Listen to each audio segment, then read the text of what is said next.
Discipline, વેલ સેટલડ અને આયોજનબંધ આ ચૂંટણીની કાર્યવાહી થઈ છે.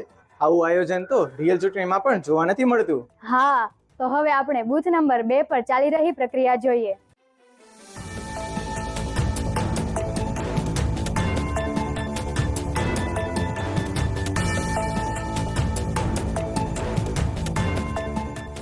તો તમે જોઈ શકો છો કે ધોરણ 10 ના વિદ્યાર્થીઓ ખૂબ જ સારી રીતે અને ડિસિપ્લિન સાથે મતદાન કરવા માટે ઉપર જાય છે.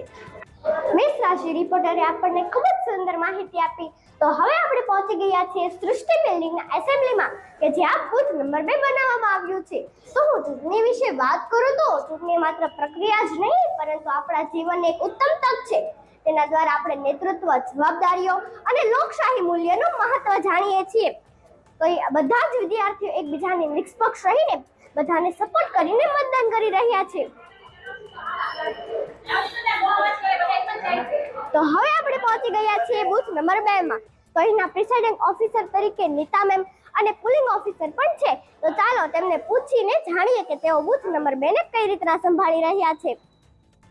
Good morning ma'am. Good morning. તમે બૂથ નંબર 2 ને કઈ રીતના સંભાળી રહ્યા છો? જો હવે આમાં 10 ક્લાસ આવેલા છે, થોડુંક સ્પીડથી વ્યવસ્થિત ચાલી રહ્યું છે.